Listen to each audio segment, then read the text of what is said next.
So in this lecture, we're going to talk about section 6.1a, which is rational functions. And so we want to first of all remember what the rational functions are, and we've already looked at these in a previous section. But remember, if I have y is equal to 1 over x, this is one of the 8 graphs that we memorized before.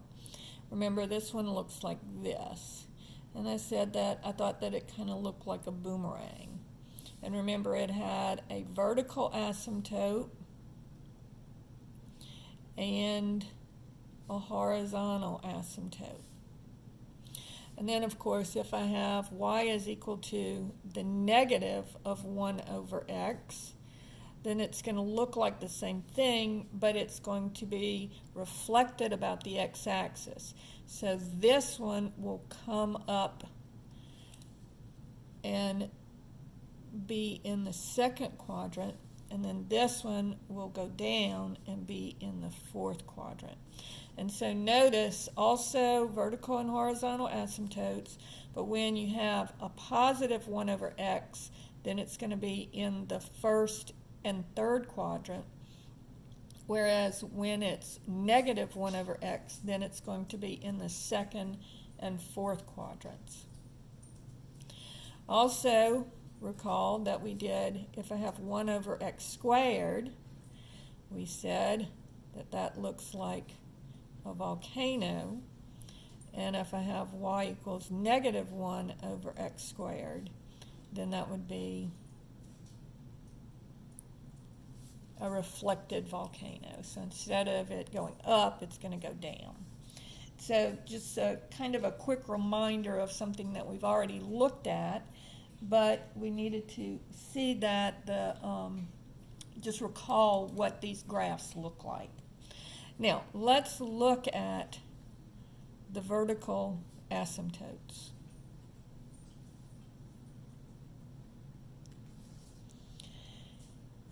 And on this first part, it's going to say, find the domain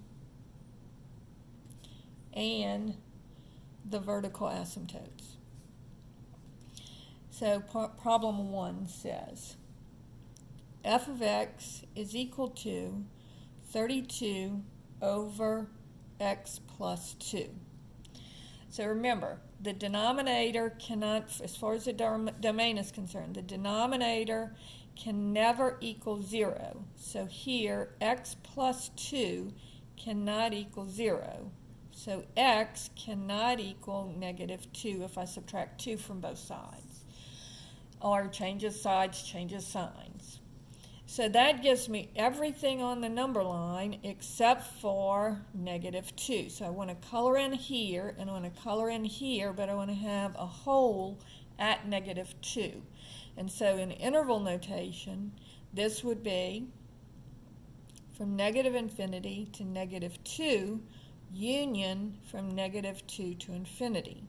Now what that does now is you can look at it and you can see that at x is equal to negative 2, that's where you have your vertical asymptote. So your vertical asymptote will be at x is equal to negative 2.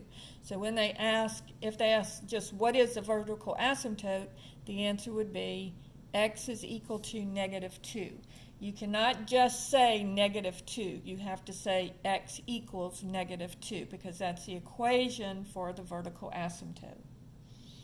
Okay, problem number 2. G of x is equal to x squared plus 1 over x squared plus 2x minus 15. And so again, to find my domain, I want to see where is my denominator cannot be 0. So x squared plus 2x minus 15 cannot equal 0. So looking at the factors of negative 15, I have negative 1 and 15. 2 won't go into it, but 3 will. And 4 won't go into it, and we have the 5. And so we're looking for 2 if they would want them to add together to give me 2, and so negative 3 and 5 will add together to give me 2, so this will factor into x minus 3 times x plus 5. So if x minus 3 is not equal to 0, then x cannot equal 3. And if x plus 5 cannot equal to 0, then x cannot equal negative 5 if I subtract 5 from both sides. And over here, I added 3 to both sides. So now on my number line, the 2 points that can't have a graph would be at negative 5 and at 3. So negative 5 would be over here, and 3 would be over here, and I would have holes in both of those places, and then my domain would be everything else. So my domain would be from negative infinity to negative 5, union from negative 5 to 3, union from 3 to infinity. So everything here, then hop over at negative 5, then everything here, and then hop over at 3, and then everything here. And so in this case, I would have 2 vertical asymptotes. One of them is at 3, and the equation for that would be x equals 3, and one of them would be at negative 5. And the equation for that would be x equals negative 5. And on the homework, all you're going to do is you're going to say x equals 3, comma, x equals negative 5. You just separate them by commas. And those would be your 2 vertical asymptotes. Now notice in the first 2 problems, I pretty much ignored the numerator. And for the most part, you can. But there is one little weird problem that you have to kind of be watching for, because we're looking for where the denominator is equal to 0, and so that tells us that we don't really need to worry too much about the numerator. But there is one little problem that's kind of weird, but we do have to be watching for it. Now, in this problem, notice that the denominator cannot equal 0. And so when we have this one, we'll have x minus 1 cannot equal 0, so x cannot equal 1. But notice, if I factor the numerator,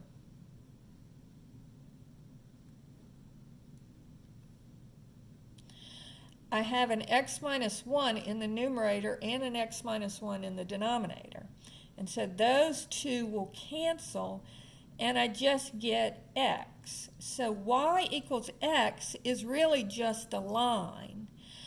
And it's a line with a slope of 1, and it goes through the origin. Y equals mx plus b, so the m is 1 and the b is 0. So it goes through the origin and has a slope of 1. Now here's the problem. X cannot equal 1. So when x is equal to 1, I'm just going to have a little hole in my graph. And so this will not be a vertical asymptote. So it will be no vertical asymptotes on this problem, because instead it has, and this is called removable, okay? Because of the canceling, it removes that vertical asymptote, and instead it's just a hole. So that's how you find the vertical asymptotes and how you look at the domain of the problem. And I know we've looked at domain a lot. So now we're going to look at our horizontal asymptotes.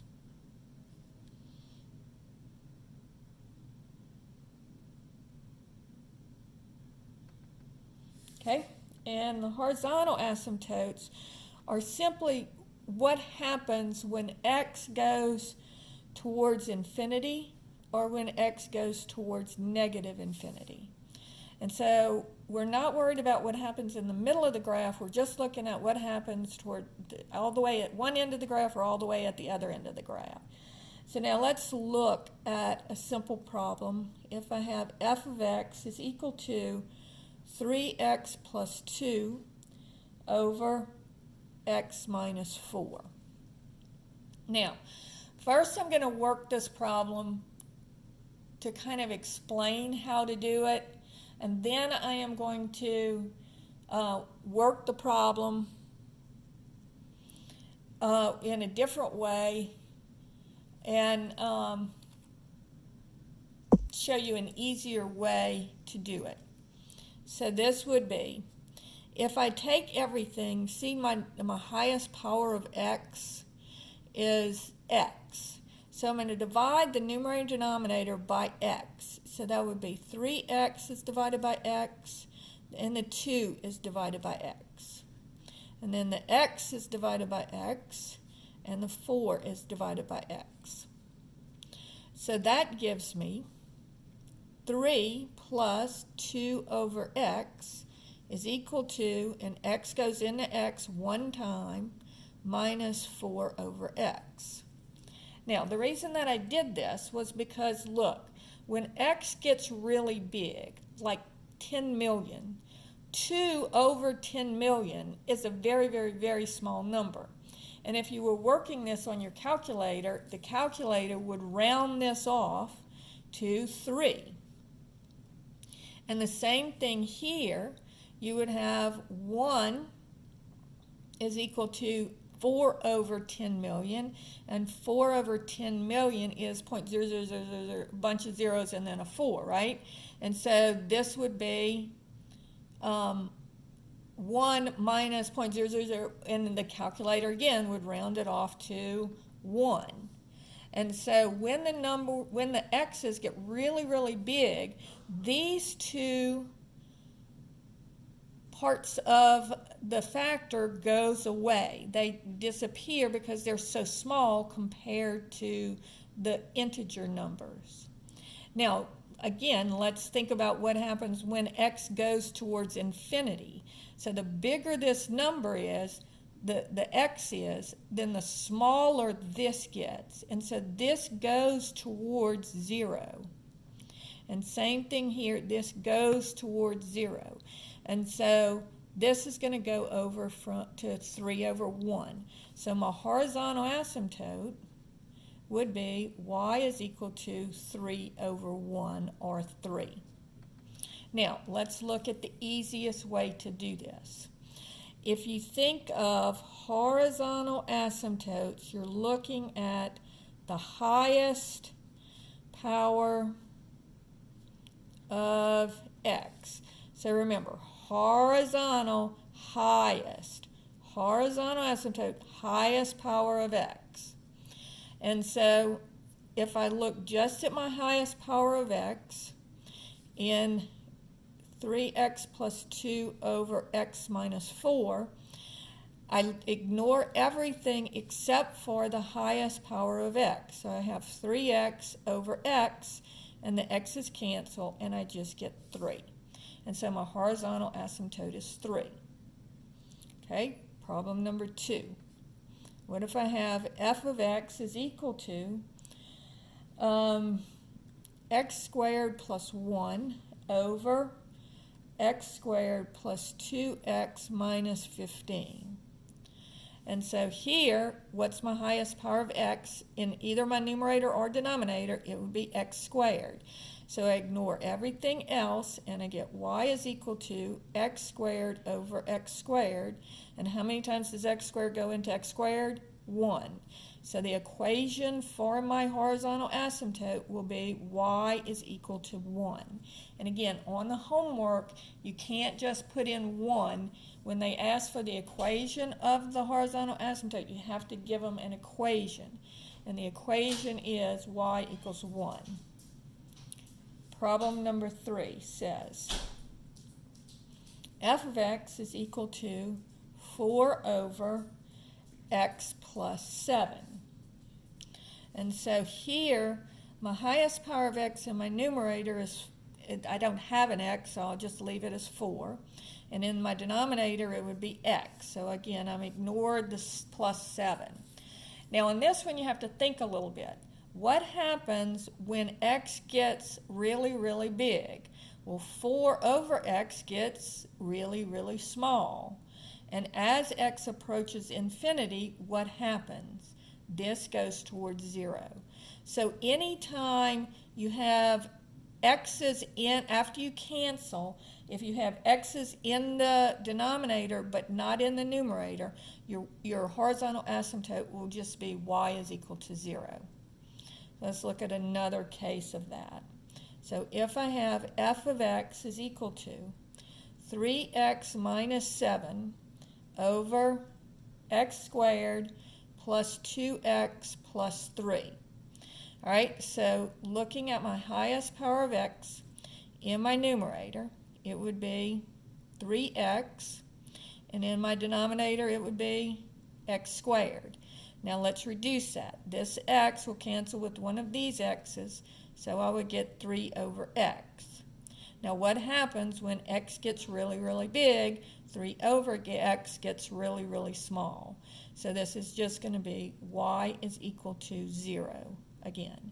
So anytime you have just an x in the denominator and no x's in the numerator, your horizontal asymptote is going to be y equals 0.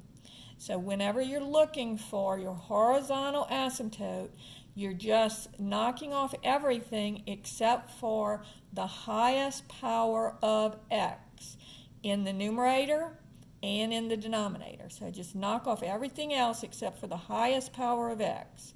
So here I knocked off the plus 2 and the minus 4, and I just was left with 3x over x. Here I knocked off the 1, the 2x, and the negative 15, and I'm left with x squared over x squared.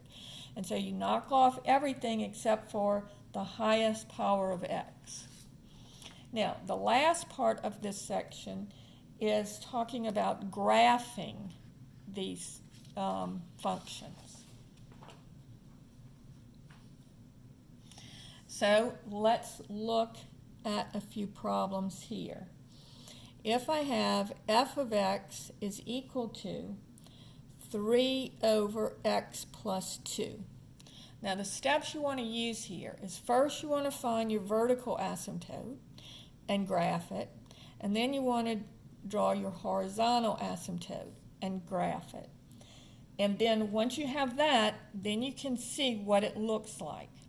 So if I have this is going to be my vertical asymptote, remember, is where the denominator equals 0. So remember, the denominator cannot equal 0, so x plus 2 cannot equal 0, so x cannot equal negative 2. And so my vertical asymptote will be at negative 2.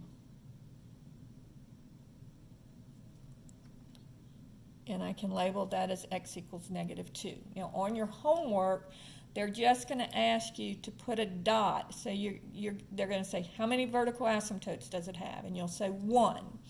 And then you'll put a dot at negative 2, and it will draw the vertical asymptote. Then we're going to look at our horizontal asymptote. And remember, the horizontal asymptote, horizontal, use alliteration here. Horizontal asymptote is the highest power of x, right? And so if I'll have y is equal to, and on this one I'm going to knock off the plus 2, and I'll just have the 3 over x, because the top one in the numerator you have no x's, so you just leave it as 3, and then the bottom you just knock off the plus 2 and you get 3 over x. And so this would be, when x gets really big, 3 over a really big number gets really small, and as you go to infinity, y would go towards 0. And so my horizontal asymptote would be y equals 0. And so on your homework, you're going to just put any place, you can put a dot any place on the x-axis. I'll just put one on the origin, and it'll draw in that horizontal asymptote for you. Now, the next thing that you need to know is you need to know the shape of the graph. Now, this is just a boomerang, right? Y equals 1 over x, remember, looks like this, and it's in the first and third quadrant. So on the homework, what they're going to do is they give you like little options for what these things are going to look like. And one of them looks like this, and one of them looks like this, and one of them looks like this, and one of them looks like this. And so what you're going to do is you know that you want this to look like a boomerang, and it's not negative, so it's going to be in the first and third quadrants of my asymptotes. So this one will look like this, and this one will look like this. So what you're going to do is you're going to go and see how this one looks. So that looks like this, right? So it looks like this, like this, like this, and like this. So this one looks like this. So you're going to click on this button, and then this part will like gray up. And when this grays up, you'll click on this button, and it'll put it there. And then this one I want here, so that looks like this. So I'll click on this button, and then click in this region, and it'll put it there. And then you hit submit, and it'll give you the answer. All right? Problem number 2 says, f of x is equal to negative 4 over x minus 4. All right? So again, vertical asymptote, denominator cannot equal 0. So x minus 4 cannot equal 0. X cannot equal 4 if I add 4 to both sides. So on my graph, I'm going to go over 1, 2, 3, 4. And my vertical asymptote is where x is equal to 4. And notice on here, again, all you're going to do when you're doing the homework is you're just going to click the button. You'll say 1 vertical asymptote, and then you'll click the button, put your cursor right here at x is equal to 4, and it will draw in that vertical asymptote. Then I'm going to look for my horizontal asymptote. And remember, that's my highest power of x. So again, in my numerator, I just have negative 4. And in my denominator, I'm going to knock off the minus 4. I'm looking just at my highest power of x. And so again, when x gets really, really big, this will go to 0. So this is going to be y is equal to 0. And again, just say 1 horizontal asymptote, and then click on the origin, and it'll draw in this horizontal asymptote at y equals 0. And then finally, you're going to have to click and tell what it looks like. And so now notice this one. This one has a negative 4. So recall y equals negative 1 over x looks like a boomerang stare, but instead of being in the first and third quadrant, it gets flipped over. So it's in the second and fourth quadrant. So looking at my asymptotes, not at the coordinate system, but at the asymptotes, that would mean that it would look like this and like this in the second and fourth quadrant. And so looking at your little buttons, you would pick this one and then drag it down to here. And then you would pick this one and drag it to here. So that's how you do problem number 2, if it's a negative. Now, problem number 3 says f of x